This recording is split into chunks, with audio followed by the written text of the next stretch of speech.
ಹರೇ ರಾಮ.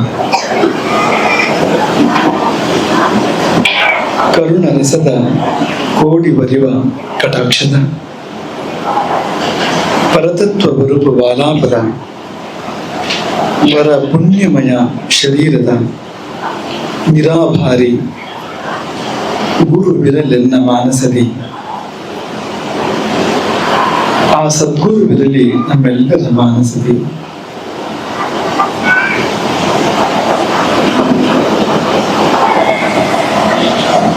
ಆಪದಾಂ ಅಪಹರ್ತಾರಂ ದಾತಾರಂ ಸರ್ವಸಂಪದಾಂ ಲೋಕಾಭಿರಾಮಂ ಶ್ರೀರಾಮಂ ಭೂಯೋ ಭೂಯೋ ನಮಾಮ್ಯಹಂ.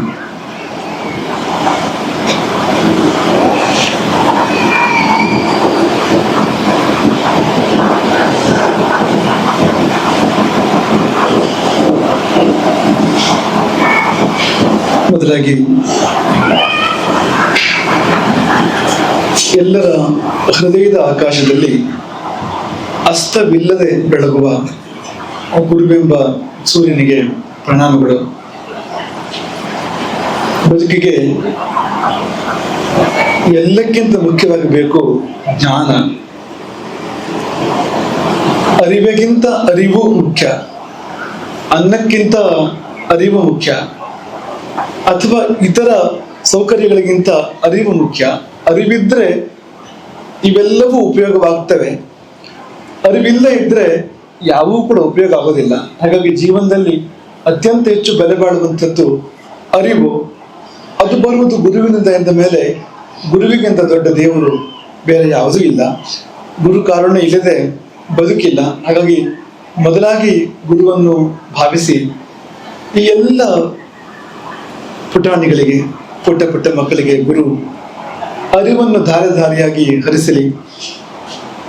ಅದರಂತೆಯೇ ಇಲ್ಲಿನ ಶಿಕ್ಷಕ ವೃಂದಕ್ಕೆ, ಇಲ್ಲಿನ ವ್ಯವಸ್ಥಾಪಕ ವೃಂದಕ್ಕೆ, ಪೋಷಕರುಗಳಿಗೆ, ಹಿತೈಷಿಗಳಿಗೆ ಎಲ್ಲರಿಗೂ ಗುರು ಕಾರುಣ್ಯ ನಿರಂತರವಾಗಿ ಇರಲಿ ಎಂಬುದಾಗಿ ಆಶಿಸ್ತೇವೆ.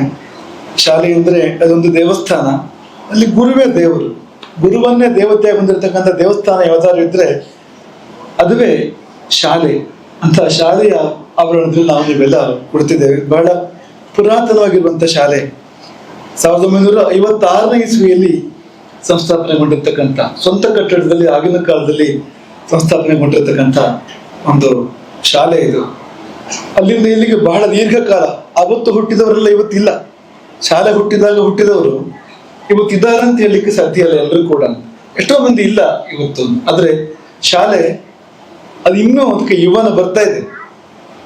ಅದಕ್ಕಿನ್ನೂ ವೃದ್ಧಾಪ್ಯ ಬರಲಿಲ್ಲ, ಯೌವನ ಬರ್ತಾ ಇದೆ.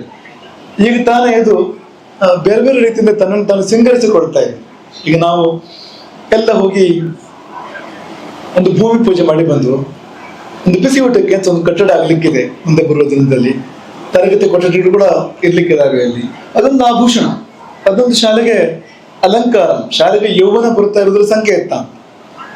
ಅದಲ್ಲದೆ ಇನ್ನು ಅನೇಕ ಈಗ ಸೌರ ವಿದ್ಯುತ್ತಿನ ಫಲಕಗಳ ಅಥವಾ ಆ ಒಂದು ವ್ಯವಸ್ಥೆಯ ಅನಾವರಣ ಇರ್ಬೋದು, ಅಥವಾ ಈ ದೂರ ಶಿಕ್ಷಣದ ಈ ಒಂದು ತಾಂತ್ರಿಕವಾಗಿರ್ತಕ್ಕಂಥ ಈ ಒಂದು ಸಂಗತಿಗಳ ಅನಾವರಣ ಇರ್ಬೋದು. ಇವೆಲ್ಲವೂ ಕೂಡ ಶಾಲೆ ಕಳೆಗಟ್ಟುತ್ತಿದೆ, ಶಾಲೆಗೆ ಶೋಭೆ ವೃದ್ಧಿ ಆಗ್ತಾ ಇದೆ ಎನ್ನುವುದರ ಒಂದು ಸಂಕೇತ. ಅಭ್ಯುದಯದ ಶಕೆ ಇಲ್ಲಿ ಆರಂಭ ಆಗಿದೆ, ನಡೀತಾ ಇದೆ ಅನ್ನೋದಕ್ಕೆ ಇದೆಲ್ಲವೂ ಕೂಡ ಸೂಚನೆ. ಅದು ನಮಗೆ ತುಂಬಾ ಸಂತೋಷ ಕೊಡುವಂಥದ್ದು.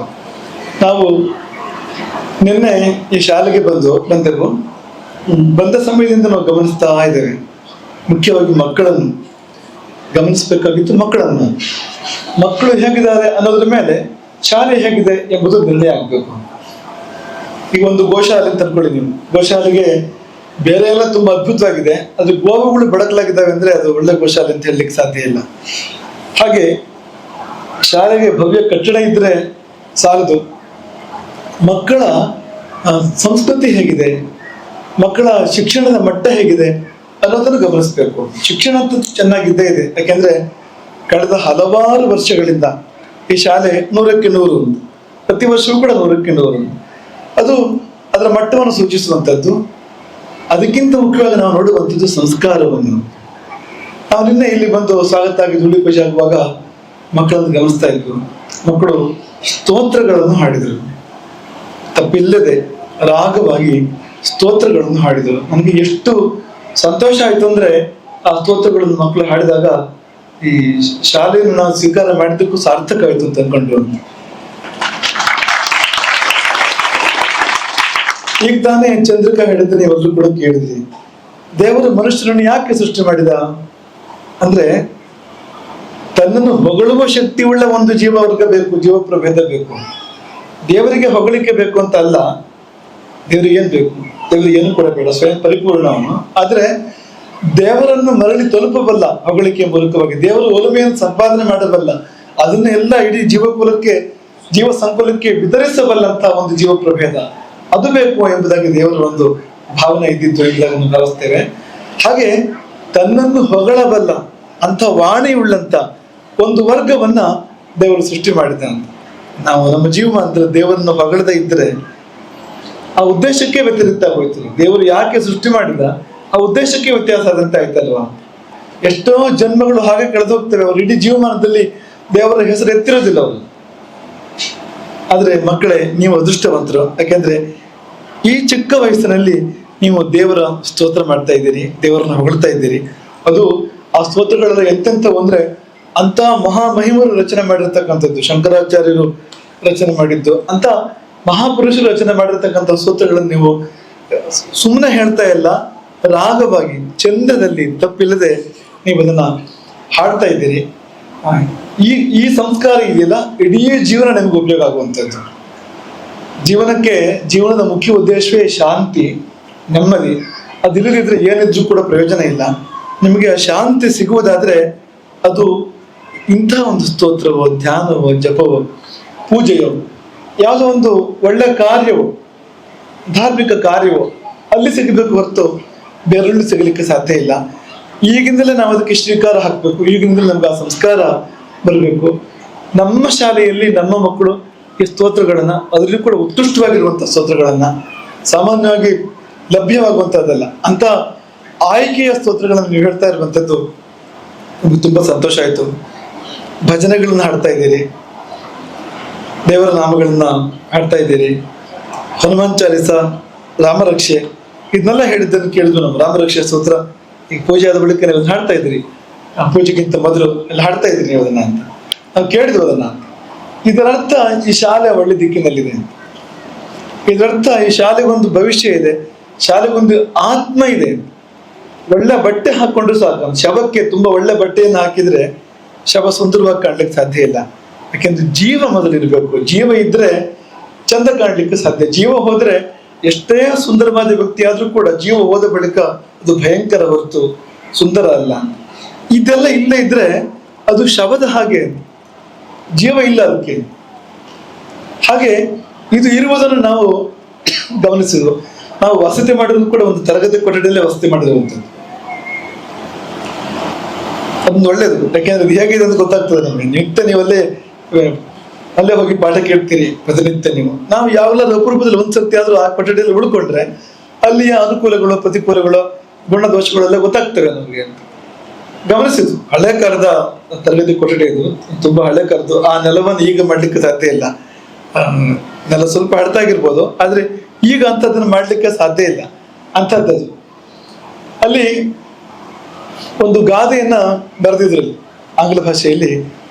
ಫಲಕದ ಮೇಲೆ, ಕರಿ ಹಲಗೆಯ ಮೇಲೆ ಒಂದು ಗಾದೆಯನ್ನು ಬರೆದಿದ್ರು. ಆ ಗಾದೆ ಏನಂದ್ರೆ, ಈ ವಿಶ್ವವೆಲ್ಲ ದೇವರ ಅಭಿವ್ಯಕ್ತಿ. ಆಂಗ್ಲ ಭಾಷೆಯಲ್ಲಿ ಬರೆದಿದ್ರು ಇದನ್ನೇ, ಜಗತ್ತೆಲ್ಲವೂ ದೇವರ ಅಭಿವ್ಯಕ್ತಿ. ಒಂದೊಂದು ವಾಕ್ಯದಲ್ಲಿ ಇಡೀ ವೇದಾಂತವನ್ನು ಹೇಳ್ದಂತಾಯ್ತು ಅಂತ. ತುಂಬಾ ಮುಖ್ಯವಾಗಿ ಮಕ್ಕಳ ಮನಸ್ಸಿನಲ್ಲಿ ಕೂರ್ಬೇಕಾಗಿರುವಂತದ್ದು ಇದು. ಏನ್ ಹಾಗಂದ್ರೆ ಅಂದ್ರೆ ನಾವು ಏನ್ ನೋಡ್ತಾ ಇದ್ದೇವೋ, ಏನ್ ಕೇಳ್ತಾ ಇದ್ದೇವೋ, ನಮ್ಮ ಸುತ್ತಮುತ್ತ ಏನಿದೆಯೋ ಇದೆಲ್ಲ ಏನು? ದೇವರು. ಇದೆಲ್ಲವೂ ದೇವರು. ಕಾಣುವ, ಕೇಳುವ, ನಾವು ಅಘ್ರಾಣಿಸುವ, ಮುಟ್ಟುವ ಏನಿದೆಯೋ ಆ ಪ್ರಪಂಚದಲ್ಲಿ ಅದೆಲ್ಲವೂ ದೇವರು ಎಂದ ಮೇಲೆ ನೀವು ಯಾರನ್ನು ದ್ವೇಷ ಮಾಡ್ಲಿಕ್ಕೆ ಸಾಧ್ಯ? ನೀವು ಆಲೋಚನೆ ಮಾಡಿ. ಅದೊಂದು ಆ ಗಾದೆ ಮಾತನ್ನು ನೀವು ನಂಬಿದ್ರಿ ಅಂತಾದ್ರೆ ಮಕ್ಕಳು ನೀವು ಪರಸ್ಪರ ಜಗಳಾಡ್ಲಿಕ್ಕೆ ಸಾಧ್ಯ ಇಲ್ಲ. ಯಾಕಂದ್ರೆ ನೀವು ಯಾರು ಜಗಳಾಡ್ಬೇಕು? ಅವ್ರು ದೇವರಲ್ವಾ? ಅವರಲ್ಲಿ ದೇವರಿದೆ ಅಲ್ವಾ? ಯಾವ ಪ್ರಾಣಿಯನ್ನು ಹಿಂಸೆ ಮಾಡ್ಲಿಕ್ಕೆ ಸಾಧ್ಯ ಇಲ್ಲ, ದೇವರಲ್ವಾ? ಪ್ರತಿಯೊಂದು ಪ್ರಾಣಿಯೂ ದೇವರು, ಪ್ರತಿಯೊಂದು ಮನುಷ್ಯನೂ ದೇವರು. ಮರ ಗಿಡ ದೇವರು, ನೀವು ಕಡಿಯುವಾಗಿಲ್ಲ, ಹಿಂಸೆ ಮಾಡುವಾಗಿಲ್ಲ. ಅದನ್ನು ಗುಡ್ಡ ಬೆಟ್ಟ ನದಿ ದೇವರು, ನದಿಯನ್ನು ಕಲುಷಿತ ಮಾಡುವಂತೆ ಇಲ್ಲ. ಹೀಗೆ ಈ ಒಂದು ವಾಕ್ಯ ಹೃದಯದಲ್ಲಿ ಕೂತರೆ ಅವನು ಸತ್ಪುರುಷ ಆಗ್ಬಿಡ್ತಾನೆ, ಅವನು ಸಜ್ಜನ ಆಗ್ಬಿಡ್ತಾನೆ. ಬೇರೆ ಏನು ಶಿಕ್ಷಣ ಬೇಡ. ಬೇರೆ ಆ ಒಂದು ವಾಕ್ಯ ಹೃದಯದಲ್ಲಿ ಕುಳಿತರೆ ಸಾಕು. ನಾವೊಂದು ತಮಾಷೆ ಕಥೆನ ಯಾವಾಗಲೂ ನೆನಪು ಮಾಡ್ಕೊಳ್ತಾ ಇರ್ತೇವೆ. ಒಂದ್ಸಾರಿ ಕುಮಾರಸ್ವಾಮಿ ಅಂದ್ರೆ ಈಶ್ವರನ ಮಗ, ಈಶ್ವರ ಪರತಿಯರ ಮಗ ಕುಮಾರಸ್ವಾಮಿ ಒಂದು ಬೆಕ್ಕಿಗೆ ಪರಿಚಿದನಂತೆ. ನಿಮ್ಮ ಹಾಗೆ ಅವನು ಚಿಕ್ಕವನಲ್ಲ, ಅವನಿಗೆ ಅವನು ದೊಡ್ಡವನಾಗೋದೇ ಇಲ್ಲವಂತೆ, ಯಾವಾಗಲೂ ಚಿಕ್ಕವನಂತೆ. ಅವನು ಮತ್ತು ಗಣಪತಿ ಇಬ್ಬರು ಹಾಗೆ ಸದಾಕಾರು, ಇಬ್ಬರು ಕೂಡ ಕುಮಾರರು, ನಿಮ್ಮದೇ ವಯಸ್ಸವರಿಗೆ, ದೊಡ್ಡವರಾಗೋದೇ ಇಲ್ಲ. ಅವ್ರ ಅಮ್ಮ ಎಷ್ಟು ಮಕ್ಕಳನ್ನು ಪ್ರೀತಿ ಮಾಡ್ತಾಳಂತೆ ಅಂದ್ರೆ ಆ ಮಕ್ಕಳಿಗೆ ದೊಡ್ಡವರಾಗ್ಲಿಕ್ಕೆ ಮನಸ್ಸಿಲ್ವಂತೆ. ನಾವು ಹೀಗೆ ಇದ್ಬಿಡ್ತೇವೆ ಯಾವಾಗಲೂ ಅಂತ ಶಂಕರಾಚಾರ್ಯರು ವರ್ಣನೆ ಮಾಡ್ತಾರೆ ಸುಂದರ ಲಹರಿಯಲ್ಲಿ. ಅದನ್ನ ಆ ತಾಯಿಯ ಹಾಲು ಎಷ್ಟು ರುಚಿ ಅಂದ್ರೆ ಇವತ್ತಿಗೂ ಗಣಪತಿ ಮತ್ತು ಸ್ಕಂದ ಇಬ್ಬರು ಕೂಡ ಮಕ್ಕಳ ಒಂದು ಅವಸ್ಥೆಯಲ್ಲೇ ಇದ್ದಾರೆ, ದೊಡ್ಡವರಾಗಿಲ್ಲ ಅಂತ. ಬೆಕ್ಕಿಗೆ ಪರಿಚಿದ ಕುಮಾರಸ್ವಾಮಿ ಮನೆಗೆ ಬಂದ್ರಂತೆ. ಮನೆ ಅಂದ್ರೆ ಕೈಲಾಸ ಅಲ್ವಾ, ಬೆಟ್ಟ ಅದೇ ಮನೆ, ಅಲ್ಲಿಗೆ ಬಂದ್ರಂತೆ. ಬಂದು ನೋಡಿದ್ರೆ ಪಾರ್ವತಿಯ ಮುಖದಲ್ಲಿ ಪರಿಚಯದ ಗುರುತಿತ್ತಂತೆ. ಹೀಗೆ ಕೆನ್ನೆ ಮೇಲೆ ಪರಿಚಯದ ಗುರುತಿತ್ತು. ಕೋಪವಂತು ಕುಮಾರಸ್ವಾಮಿ ಅಲ್ವಾ, ಸೇನಾಪತಿ ಅವನು, ದೇವತೆಗಳ ಸೇನಾಪತಿ ಅವನು. ಅವ್ರ ಕೈಯಲ್ಲಿ ಒಂದು ಆಯುಧ ಇದೆ. ಯಾವ ಆಯುಧ ಮಕ್ಕಳಿದು ಗೊತ್ತಾ ನಿಮ್ಗೆ? ಕುಮಾರಸ್ವಾಮಿ ಕೈಯಲ್ಲಿ ಏನಿದೆ? ಶಕ್ತಿ ಕರೀತಾರೆ, ಶಕ್ತಿಧರ ಅಂತ ಕರೀತಾರೆ ಅವನನ್ನ. ಶಕ್ತಿ, ಈಟಿ, ಅದೊಂದು ಆಯುಧ ಅವನ ಕೈಯಲ್ಲಿ ಇರುವಂತದ್ದು. ಅದನ್ನು ಜಲಪಿಸಿ ಕೇಳಿದಂತೆ ತಾಯಿಯನ್ನು ಕುಮಾರಸ್ವಾಮಿ, ಯಾರು ನಿನ್ನ ಮುಖವನ್ನು ಪರಿಚಯಿಸೋರು? ಒಮ್ಮೆ ಹೇಳು ನೀನು ಅಂತ. ಅವ್ರನ್ನ ಇಲ್ಲ ಅಂತ ಮಾಡಿಬಿಡ್ತೇನೆ. ಅದಕ್ಕೆ ಪಾರ್ವತಿ ಹೇಳಿದಂತೆ, ನೀನೇ? ನಾನೆಲ್ಲಿ ಪರಿಚಯ? ನಾನು ಮನೆಯಲ್ಲೇ ಇಲ್ಲ, ನಾನು ಹೊರಗಡೆ ಹೋಗಿದ್ದೇನೆ. ಆಗ ಪಾರ್ವತಿ ಹೇಳಿದಂತೆ, ನಾನು ಬೆಕ್ಕಿನ ಮುಖ ಪರಿಚಯಲ್ಲ. ಬೆಕ್ಕು ಅಂದ್ರೆ ಏನದು? ನಾನೇ. ಅದು ಈ ಸೃಷ್ಟಿಯಲ್ಲಿ ಏನುಂಟು ಅದೆಲ್ಲವೂ ನಾನೇ ಅಂದ ಮೇಲೆ ಬೆಕ್ಕು ಕೂಡ ನಾನೇ ಸೃಷ್ಟಿ. ಹಾಗಾಗಿ ನೀನು ಬೆಕ್ಕನ್ನು ಪರಿಚಯಿದ್ರು ನನ್ನನ್ನು ಪರಿಚಯದ ಹಾಗೆ ಆಯ್ತು. ಇಲ್ಲಿ ಅದು ಪ್ರತಿಫಲಿಸ್ತದೆ.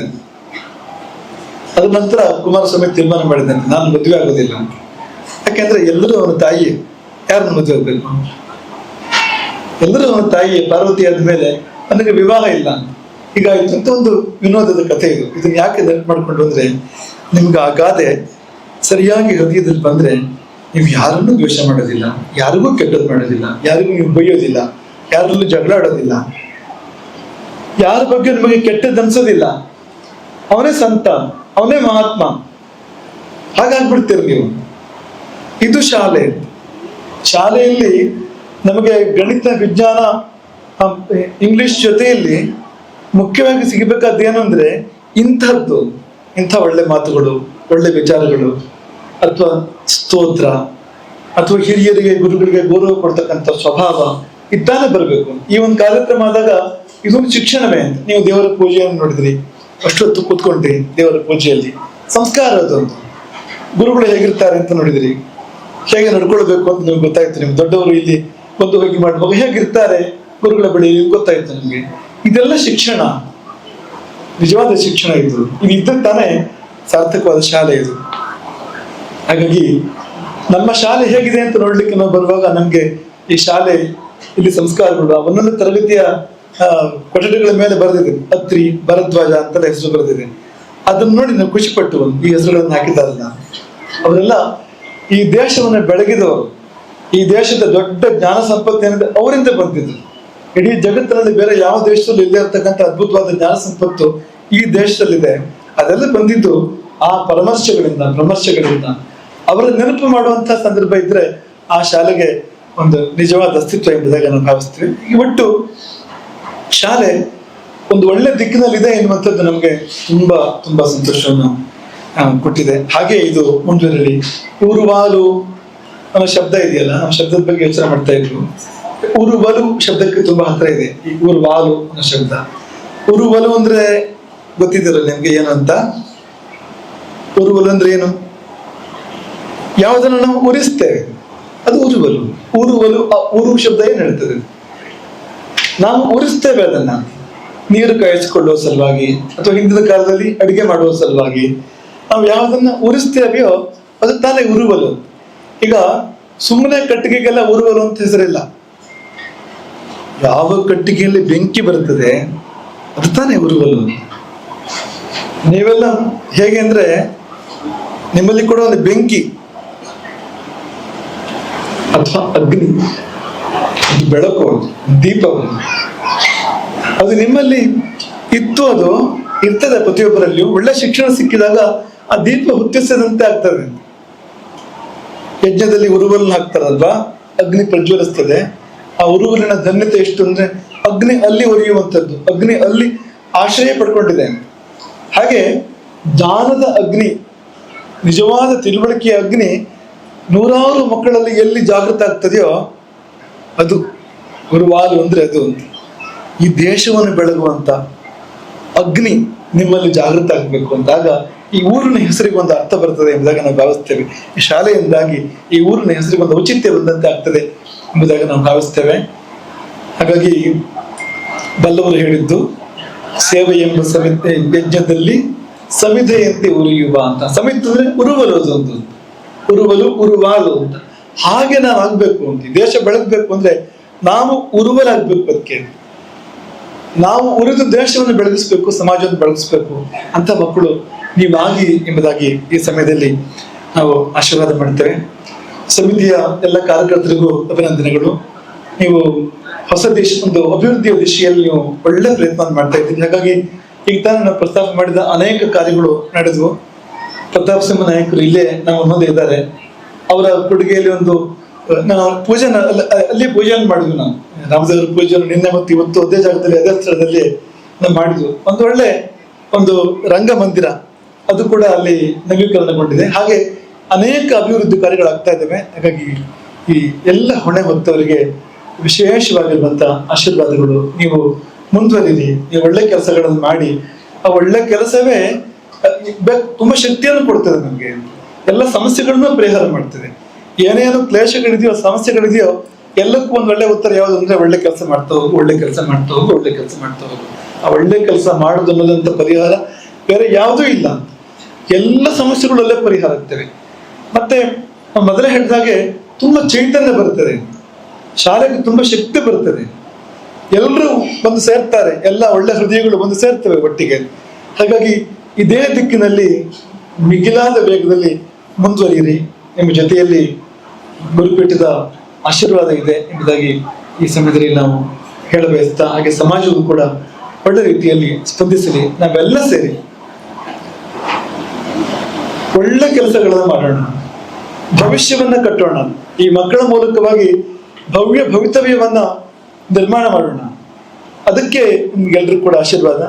ನಿಮಗೆ ನಿಮ್ಮ ಜೀವನದ ಸಾರ್ಥಕತೆಯಲ್ಲಿ ಒದಗಿ ಬರುವಂತೆ ಆಗಲಿ. ಶಾಲೆಯ ಕಾರ್ಯದಿಂದಾಗಿ ನಿಮ್ಮ ಜೀವನಕ್ಕೊಂದು ಅರ್ಥ ಬಂತು, ಒಂದು ತಿರುಗಿ ನೋಡಿದ್ರೆ ಹೆಮ್ಮೆ, ಇಂಥದ್ದೊಂದು ಒಳ್ಳೆ ಕೆಲಸ ನನ್ನ ಕಾಲದಲ್ಲಿ ಆಯ್ತು ಎನ್ನುವಂತೆ ಅಂಥ ಒಂದು ಶುಭ ಕಾರ್ಯಗಳು ಇಲ್ಲಿ ನೆರವೇರಲಿ. ನಾವು ಬೇಗ ಬಂದು ಈ ಬಿಸಿ ಊಟದ ಕಟ್ಟಡದ ಉದ್ಘಾಟನೆ ಮಾಡುವಂತೆ ಆಗಲಿ. ಆದಷ್ಟು ಶೀಘ್ರದಲ್ಲಿ ಆ ಸುಯುಗ ಒದಗಿ ಬರಲಿ. ಇವತ್ತು ಮಂತ್ರಾಕ್ಷತೆ ಹಾಕಿದೆ. ಮಂತ್ರಾಕ್ಷತೆ ಅಂದ್ರೆ ಅದು ಅಕ್ಕಿಯೇ, ಬೇಯದ ಅಕ್ಕಿ. ಅದು ಮುಂದೆ ಅಲ್ಲಿ ಬೆಂದ ಅಕ್ಕಿ ಬರ್ತದೆ. ಆ ಸ್ಥಳದಲ್ಲಿ ಬಿಸಿ ಊಟ ಅಲ್ಲಿ ಆರಂಭ ಆಗ್ತದೆ. ಅದು ಬೇಯದಕ್ಕಿ ಬೆಂದಕ್ಕಿ ಆಗೋದು ಅಡುಗೆ ಮಾಡುವಾಗ. ಹಾಗೆ ಮುಂದಕ್ಕೆ ಅದು ಆಗ್ತದೆ. ಈ ಅಕ್ಕಿ ಹಾಕಿ ಆ ಅಕ್ಕಿಯನ್ನ, ಅನ್ನವಾದ ಅಶನವಾದ ಅಕ್ಕಿಯನ್ನು ನೋಡ್ಲಿಕ್ಕೆ ನಾವು ಬೇಗ ಬರುವಂತೆ ಆಗ್ಲಿ. ಹಾಗೆ ಎಲ್ಲರ ಮನಸ್ಸುಗಳು ಕೂಡ ಬೆಂದ ಅಕ್ಕಿಯಂತೆ ಆಗ್ಲಿ, ಪಕ್ವ ಆಗ್ಲಿ. ಬೆಂದ ಅಕ್ಕಿ ಮೃದು ಮತ್ತೆ ಮಧುರ ಹಾಗೆ ಆಗ್ಲಿ. ಇನ್ನು ಬೇಗದಕ್ಕಿಯಾಗಿ ಇರ್ತಾನೆ ಅಂದ್ರೆ ಮಂತ್ರಾಕ್ಷತೆ ಆಗಿದೆ ಅಂತ ಹಾಗಿರ್ಬೋದು. ಆಗ ಬೇಗದಕ್ಕೆ ಆಗಿದ್ರು ಕೂಡ ಸಾರ್ಥಕತೆ ಇರ್ತದೆ ಅಲ್ಲಿ ಕೂಡ. ಎರಡಕ್ಕೂ ಅವಕಾಶ ಇದೆ. ಆದ್ರೆ ಎರಡು ಅಲ್ಲದೆ ನಾವು ಇರಬಾರದು ಅಂತ ಆಶೀರ್ವಾದವನ್ನ ಎಲ್ರಿಗೂ ಮಾಡ್ತಾ ಇಡೀ ಸಮಾಜಕ್ಕೆ ಮತ್ತೊಮ್ಮೆ ಕರೆ ಕೊಡ್ತೇವೆ. ಎಲ್ಲ ಬಂದು ಸೇರಿ ನಾವೆಲ್ಲ ಸೇರಿ ಈ ಶಾಲೆಯನ್ನ ಒಂದು ದೊಡ್ಡ ದೀಪವಾಗಿ, ದೇಶವನ್ನು ಬೆಳಗುವಂತ ಮಹಾದೀಪವಾಗಿ ಬೆಳೆಸೋಣ. ಆ ಕಾರ್ಯಕ್ಕೆ ರಾಮಾನುಗ್ರಹ ಇರಲಿ, ಆ ಕಾರ್ಯಕ್ಕೆ ಗುರು ಹಿರಿಯರ ಎಲ್ಲರ ಆಶೀರ್ವಾದ ಇರಲಿ, ಸಮಾಜದ ಸಹಕಾರ ಇರಲಿ, ಎಲ್ಲರಿಗೂ ಒಳ್ಳೆಯದಾಗಲಿ ಅಂತ ಹರೇ ರಾಮ. श्रीमद जगद्गुरु श्री राघवेश्वर भारती स्वामी महाराज की